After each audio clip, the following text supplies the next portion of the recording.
Live now with Coach Dave Schwartz and a cameo appearance by Trainer of the Year, Abel Sanchez. Anyway, Doug Fisher is not here today. He's his anniversary vacation, and we're going to try to wing it without him. And we're lucky to have Abel here today. Thank you for having me. So I have a bunch of questions that I just going to ask about Abel personally. Sounds good. I don't know if he's going to have the same quick responses like Doug Fisher has, but we'll see. Abel will have to take his place today. Anyway, Abel, so how did you get into boxing? I got into boxing when I started my Chris Van construction Heerden? business. I had an employee that wanted to do Taekwondo together, so we went to a karate studio. Then I wanted to kickbox, and it evolved from kickboxing to just boxing. That was back in 1976. Yeah. It's funny how things happen. Oh, it's unbelievable the progression so far, but I've been blessed. I've had a lot of opportunity to work with a lot of great fighters. Yeah, that's great. So, who is your, other than the fighters you've trained, who's your favorite fighter of all time? Alexis Arguello is my favorite fighter of all time. Obviously, Julio Chavez for all us Mexicans will always be an icon, will always be. But I think the personality, I think the fighting style, I think the use of his left hand has always fascinated me about Arguello. And did you ever see him fight in person? No, I never saw him. I met him after his career was over and he had retired. I met him, but I never got a chance to see him. I would have loved that. Yeah, I saw him fight in person. Really? Oh, wow. Yeah. I would have been excited for him. He was incredible. Yeah. Great guy, too. Yeah, that's what I mean about his character, about his personality, about just his way of being was, to me, the ultimate professional. And the person that Alexis mentored, Chocotito, is fighting September 9th. Yeah, same way. Superfly show, right, Dave? Dave, you're going to the show, right? I'm going. Wouldn't miss it. Abel has a fighter on the show, Ruslan Madaev. Ruslan Madaev fighting on the 9th. He'll fighting his first 8-round fight. So it's exciting for us. That's really good. So, what round do you think that Triple G is going to knock out Canelo? You know, I think it's probably the best fight that can be made in boxing right now. I hope that it's the kind of fight that we all anticipate. I don't see a quick stoppage. I see a fight that's going to be ground hard, and I think it's going to take us back to the four kings, the five kings back in the mid-'80s. I hope that we are pleased as fans. Fans are so fickle today, but I hope that we're pleased with the kind of fight that deserves all the attention that it's getting. I'm not going to say a round. I just think it's a difficult fight for both guys. Yeah. No, I think it's a great fight, but I think that Canelo was so overconfident, it's going to hurt him. Well, you know, that makes it great for us as fight fans, because if he is overconfident, he comes in and wants to fight, then that just makes Golovkin only knows one way. Golovkin wants to fight, not that he only knows how to fight one way. He knows he's had 350 amateur fights. He knows a lot of different styles, but the fact that he likes to fight, there's no backpedaling in him, just tells me that it's going to be the kind of fight that we anticipate. Well, it's going to be, but you know, it's really, I've been thinking about it, and that a year ago, Triple G was a 6-1 favorite when they were going to make this fight. So because of Canelo beating Chavez Jr., and because Jacobs had the best fight of his life by far against Triple G, and had the size, it's almost even money. I mean, it's like 1.5 to 1. So I really think it's going to be even money, and I wouldn't be shocked if Canelo's not a slight favorite by the time this takes off. Well, it's just like that stupidity that's happened on the 26th of this month. Sometimes fans get so emotional that they forget the facts. They forget the actual numbers of who it is that's facing each other. And I'm talking about the fight on the 26th. UFC fans are going to bet it up because they think that guy's got a chance. The same thing with Canelo. The Mexican fans are going to do it, but that's good though, because what that makes it interesting. That makes people watch, and that's important for our business. No, it creates a lot more interest that it's a close fight. 6-1. Yes, you know, a lot of people aren't going to take it seriously. People are going to watch. Yeah, and that's what's important. And I thought that Jacobs fought. Wow, he fought an incredible fight. I mean, the fight of his life. But you know, if you think about it, the only time he lost is when he had the early stages of cancer. Yes. So he wasn't at 100%. Well, I asked this question of somebody the other day, some reporter the other day. I asked who, if they didn't think that the second best middleweight in the world was Jacobs, and they said yes. And if you don't, I said, who beats him? He's the second best middleweight. So for when Ray Leonard fought Hagler, two of the top two dogs, I mean, it went to a decision. There's nothing wrong with the two best guys pitting against each other and making the kind of fight that's memorable. And if it wasn't for, you know, if Triple G had knocked out Jacobs, this fight wouldn't be happening right now. You know, I believe guarantee so. you. I believe that you're correct. I believe that Oscar was talking about 2018. Yeah. And if there's no vulnerability there in that fight, then you're right. I don't think we're even talking about it. So we lucked out in that sense. We as fans, I mean. No, it's all good. Yeah.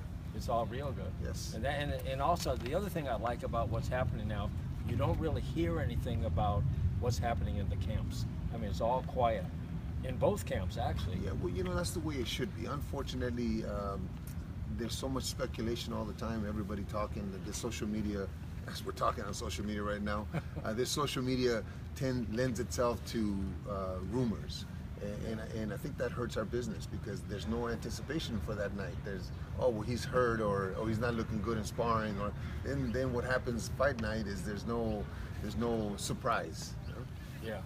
But another thing, I think that their attention is on the fight, because I know when Triple G was fighting Willie Monroe Jr., I mean, he was flying to New York like a week or two before the fight to be on HBO. Well, that isn't good, you know. Yeah, this is a very important fight for boxing, for the business of boxing. I think it's an important fight for these guys to look good, and they're both giving it their all. They're both staying in camp. They're both making sure that they're as well prepared as they can be for the 16th. Right.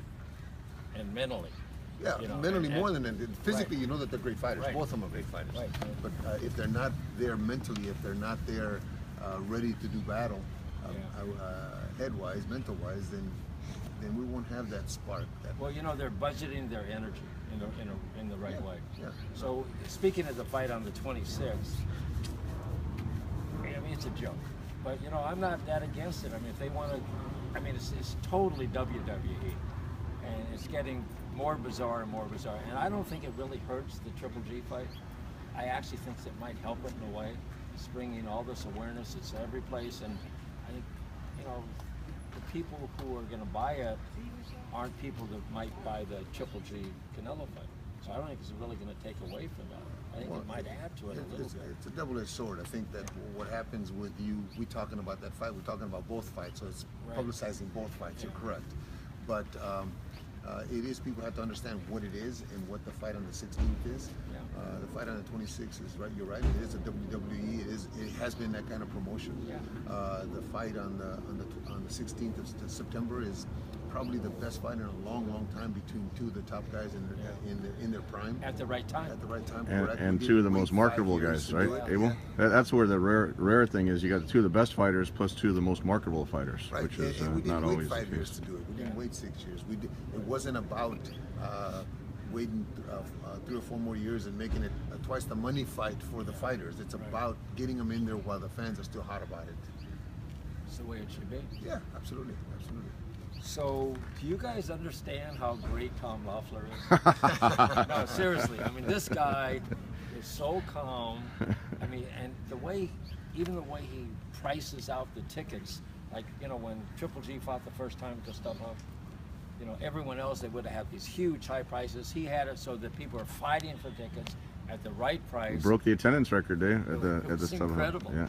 I mean, it was sold out 2 months before the fight, and they had to add stands. But the way, I mean, you know, Tom's been in this business a long time, and I have great respect. Not as long as Abel. But you know, you guys have an incredible team. I don't think that people realize how long I've known Tom. I've known Tom since the Overcar days, since the Kevin Kelly days. Yeah. I've known Tom a long time, but I think that other than the tickets, I think you have to realize that we back in 2012 we took on his first fight that he was able to get us on HBO. Tom did. We took on a Kazakhstani kid that really nobody knew. Nobody knew in America, I should say. Yes, he was an Olympian. Yes, he had all this great amateur wins, but nobody knew him. So how can you sell him? How can you market him? And from 2012, I think it was September 1st, 2012, to today, it's the hottest thing on the planet. I don't think that there's that there's Up to ever you. been a fighter that's had a meteoric rise like he's had, and that's fighting the probably the best fight I think in this decade. But on the other hand, it took a lot of hard work, not only from him, from the entire team, from the managers, from Gennady. If Gennady doesn't perform, then Tom can't do his job. But for some reason, everything came together. The pieces came together at the right time, and everything's happened so good for us. And Triple G knows how to promote also. I mean, you know, he's aware of what you have to I do. think that our meetings between Triple G and Max and the managers and Tom, I think that all that, it kind of makes people understand what their responsibilities are. And it doesn't mean that it's extra work. It just means what you need to say and how you need to say it, how you need to comport yourself, how you need to make sure that you're representing somebody. And being calm. Absolutely. You know, because all you guys are calm. Yeah. So you take, like, you see, like, I think Bob Arum is probably one of the smartest humans of all time. But his style's not quite, you know, like what I like, and Tom's style is perfect for him. I mean, and Tom gets it done without arguing, but you know, attorneys are a whole different breed, and all they want to do is argue and lie and scream. And the thing about Arum, I mean, he really is a genius, and he's got the right people around him also. But you guys really have the team going. I mean, this is a great team. I think Bob, his heyday in the promoting business was an era where there was flamboyancy. There was Don, there was Duva screaming all the time. So I think that the styles are different. You're absolutely right. It doesn't take screaming. It doesn't take grandstanding. It takes savvy negotiating and planning ahead. And that's why this team works so well. We do our job in the gym for this fight. He's already planning 2-3 fights ahead, 2-3 moves ahead. So if we do our job, then those are going to come to fruition. But even if he wasn't planning it and we do our job, then we're stuck with nothing to do. So we have been doing our job, and we have things ahead of us that are planned that we don't have to know about. We just know that there's somebody ahead of us taking care of it, and they're depending on us to take care of our job. And you guys have confidence in each other. Absolutely, that's the whole thing. Yeah, we have to know that he's doing his job, and he knows that we're doing our job. So, right, and it's so all it works. Calm. It's all real calm. It works. So, speaking of Don King, when you guys sued, when Terry Norris sued Don King, you guys got the $7 million settlement. I wasn't with Terry at the time, but yes, I remember that quite vividly, yes. Yeah, and so that was one of the all-time scumbags of all time. Judd Burstein was the attorney. Yes, he for was. you guys. Yes, he was. I know him personally. I've dealt with him personally. He's not one of my favorite guys of all time. He did the job for Terry. No, he did a great job. Yeah. But he even told me he lucked out because they were willing to settle for $2 million, and then Don King said, I don't know, Don King fell apart.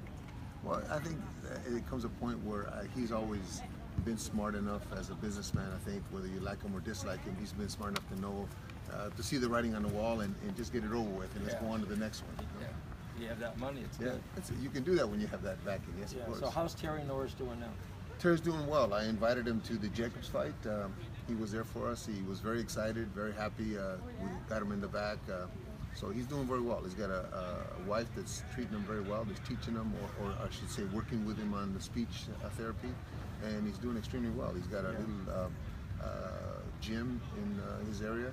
He does boxercise with his wife and a bunch of clients, high-end clients. Good, so he's doing well. He got a good fan reaction at MSG also, Yes, right? yes, At the he Garden. did. Yes, And he did. looks perfect. Oh, He's he like looks a movie he could be- star. He looks like he could be fighting tomorrow. I know, he looks great. Yeah. He looks great. So, when you first moved up to Big Bear, what were your intentions? My first chance in seeing that area was in '92 when Larry Goosen had a gym up there in a hangar. It was very far away from everything, very slow, very small. The next time I went up there was to train Miguel Angel Gonzalez for the De La Hoya fight. And at that time, my business was doing very well. My construction business was doing very well. So I decided to start buying a bunch of pieces that were actually being given away up there because it's so far away. We had lots we were buying for $6,000 that we could build a house on. So I ended up buying a bunch of vacant land and started developing. And as I started developing, I bought these pieces in town, and I thought I'd open up a gym. I thought I'd build a gym, a house in a gym, training camp, to lend to my friends. I didn't want to use it. I wanted to continue doing construction. and it evolved into something that now is legendary, I think, in the world of boxing. It's become a hotbed for high-end fighters to go to. So we've been blessed, but I never envisioned it. I never really thought it was going to happen like it has. Abel, tell Coach Dave that how many world-class fighters you have up there now at the summit. Consistently, we have a young man that's 20 years old right now, who actually is first time in our gym he was 15 years old. His name is David Benavides. He's fighting for a WBC world title. He's 20 years old with 20 fights. So we always have a continuous influx of great fighters, great champions. Right now, in my own team, I have not only Golovkin, but I have Murat Garcia, who's a cruiserweight champion, probably one of the better cruiserweights in the world. We have Alex Salcedo, who is 25-0 and be fighting in Tucson next the 22nd of September. Konstantin Ponomarev, who's fighting for the #1 spot on the 31st of October, #1 spot in the IBF. Denis Shafikov, who unfortunately just lost his challenge for the lightweight title. A couple young men, Madiev, who's 9-0, Bogacic, who Tom promotes, who's 4-0. Have Michel Soro, who's #1 in the world in the WBA, 154 pounds. So we have, because of not only the gym, but because of Gennady and some of the quality fighters up there, people just want to go up there. They just want to go up there and train because I think it rubs off. When you're in excellence, excellence seems to follow you. So we're blessed. How's the camp going? How's the training camp going for Triple G? Triple G is doing very well. We're in Dave, I'm taking over for your questions now. I'll allow you. You get a few. You have to pay extra for the production on the cameraman for this. we are in the 5th week. Next, the 20th, we have 6 guys coming in to start sparring on the 21st. So we're doing well. Gennady's weight is. We're managing it down so that we can get down to I think on Wednesday we have the 30-day weigh-in. Yeah, 30-day WBC weigh-in, So I know that Canelo's not doing it, probably because he's twice as heavy as Golovkin. He'll be probably in the 80s, but Golovkin will probably be around 66 to 68, 69, somewhere in there. He always very professional with his weight, so it's easy for us, but it's going very well. So I wanted to ask you this. I know you had a heart attack a long time. Yes, in 2001. You look so healthy, it's incredible, and your skin coloring and the way your whole energy and spirits, it's unbelievable. So what kind of advice do you have for people who've had a heart attack? Well, I think prior to having your heart attack, prior to that happening to you, you should go get yourself checked. I remember when it was in my early 40s, people would say, God, you look good. I said, I think it's the gym. I think it's the gym, and I think it keeps me in great shape. But I think it's important to make sure that you get yourself checked. Because people would ask me, when's the last time you had a physical? Oh, in high school when I was playing football. For us, when we get to 40, I think it's important to get your cholesterol checked. Just get a good physical. But I think that after you have that, just make sure you understand that you have to not only change your diet, but you have to take care of yourself in the stress part of it. Heart attacks come from a lot of different reasons, but they told me that a major portion of it was all the stress, all the things that I was doing outside of my business. Like boxing, I would travel somewhere, you'd eat there, and you'd eat crazy foods that you shouldn't eat, and then for me, I had 4 or 5 different businesses going at the same time, so all that stress just contributed to my bad diet. But I think it's important to just enjoy life. I'm having a heck of a time, and I've been having a heck of a time since it happened. Not just because of Gennady, but because you realize that, you know what, you're on this earth. Just enjoy it. So do you watch your diet? My wife watches my diet, yes, more than I do. But I don't. I try to stay away from the stuff that's going to do me a lot of harm. I haven't cut everything out. I have to live too. But I have. I used to eat a lot of ice cream at night, late at night, right before I went to bed, and I like the real good ice cream, the real creamy stuff. So it was bad for me. But I've cut that down. She has a hard time trying to keep me controlled, but I have checkups every 6 months, so my cholesterol is good. So as long as you're getting checked out and you're on, whether you're on medicines or not, but you're getting checked out, and at least you know where you're at. Most important, just know where you're at. What's your favorite ice cream? Dryers, praline and cream. Coach Dave has great ice cream at his office. I'm an ice here. cream freak. Oh, I I gotta love that really stuff. watch it, but you know, it's weird. I have two friends who both had stroke. One had a stroke, one had a heart attack. They were both would eat huge amounts of ice cream before they went to bed every night. Me too. Both of them. And you know, and you can't, you say, well, I'm going to take one bite or one more bite. You can't put it down. Well, It's back just- when I first met my wife, my current wife, back in 2000, Dryers, the gallons were actually gallons. Today they kind of cut them down a little bit, right? So remember, she's over my house, we're cooking dinner, and we finish our dinner, and I said, can you give me some ice cream? And it's in the refrigerator.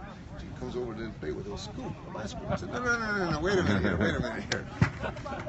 Can you get like half of that? Half of the 1 gallon is what I would have every night almost. And that's not good. And I like it to sit for a while. I like for it to be creamy, so I'm actually eating 3. You know, it's not good for you.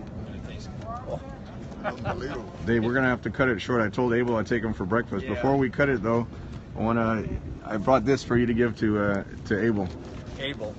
as a This surprise. is our very, very favorite T-shirt. And it's on both sides. Coach Dave made these shirts, Abel, Oh, wonderful. and I told him we'd have to get you one. Both sides. I mean, this is the promoter of the decade. And everyone should run their life like Tom Hoffler. Tom Very Hoffler. good, Tom. Does it fit, Abel? Yeah. Oh, absolutely. It It'll fits. fit. I'm gonna wear it to bed. You know, you have to wear this on the 16th of September. You have to wear this into the ring. Unbelievable. Thank you, Tom. Thank you, Dave. You're welcome. Thank you very much. Hey, thanks a lot. You see, I'm wearing Abel's shirt here. So That's cute. good. Well, we're wrapping it up. Abel, any last words you want to say for the September 16th or any of the other fights you have coming up? Yeah, I just want to thank Dave and Tom for having me here today, and look forward to putting on a great show on the 16th. We have a lot of other fighters, but right now for us, obviously, we're concentrating on the 16th because it's good for boxing, good for us. Gennady Golovkin knocking out Canelo late in the fight so that the boxing world has the face that it wants to represent it. I think it's going to be a great energy in the crowd. What's your prediction on the crowd? Who are they going to be rooting for? I think that at the beginning it'll be a little more pro Canelo, maybe 60-40, but I think Gennady has a lot of Latin fans. But once the fight starts, I think the Latin fans, Mexican fans, just like to see a fight. They just want to see two guys go at it and giving them the kind of entertainment that they pay good money to see. So as long as we put on a good fight, I think the fans will be extremely happy. That should be a great weekend, and actually a great fight week. We have the grand arrival. Someone was asking me about the weigh-in before. It's going to be a grand arrival on Tuesday. I think the press conference on Wednesday, and then the weigh-in should be at the MGM on Friday. Someone asked me about the MGM. Let me give you my weigh-in. prediction. Yeah. Oh yeah, Dave. What's your My prediction? of that fight is it's going to be really. You predicted Mikey Garcia over Broner. That wasn't a difficult I won $2 from Abel on that Yes, fight. you did. That was Abel a took I lost $5 Broner. that day. But this is going to be a pretty close fight for about 5 or 6 rounds, feeling each other out, and I'm predicting 1 minute and 28 seconds of the 10th round, Triple G by stoppage. 10th round. Abel, what's your prediction? No, you know what? Dave's right. I think it's going to be a difficult fight for both guys, the first 3 or 4 rounds, but I think Gennady's physicality and his size will take over and he'll start touching Canelo. And it could be 10th, 11th round, somewhere in there, but I think it's going to be a good fight for a while. But I also want to remind the folks, too, that on September the 9th, we have a great card at the StubHub. 3 super flyweights, probably the best super flyweights in the world. I have a young man fighting his first 8-round fight, so I would suggest that people tune in. Whoever put that card together must have really worked I hard. think it was a guy named Tom. Wait, I think I know who. Wait, Who did that? I think I know who. Oh, that guy. That guy. It's going to be the debut, U.S. and Oh, HBO yes. debut of Inoue. Yes. Quadras and Estrada is a fight people are looking forward to, and naturally the rematch with Chocolatito and Rungvisai. I mean, that was one of the best fights of the year. And then people can't sleep on Antonio Nieves from Cleveland. He's challenging Inoue, so Let me that's going ask to you be a this: good did fight. you ever see Edwin Valero fight in person? Of course. Yes. So He was in my gym. He was a very. Pretty incredible thing. Yes. And, you know, because Doug and I went to his 12th fight, which is at the Irvine Marriott, and at that time they didn't have like a prize for him winning first round knockouts. So he just went out there, and I mean, like, he just took his time. He knocked the guy out like in 2 minutes of the first round. It was like he was just taking his time. Well, you need to watch this young man from Japan in the way. In the way. It'll be the same. It's the same style as Valero. I don't know his personal life, but I know that his fighting style. I've seen him fight. He's a knockout puncher, but he's not a guy that's in a hurry. He's going to go out there and just do what he needs to do to put you away. The thing that you need to mention about Valero, he was 28-0 when he retired or died, and he had 28 knockouts. Yeah. So that's a heck of a record. Yeah. All right, we're gonna sign off. Thanks a lot. Dave. Thank you. It was great seeing you. We'll see you again.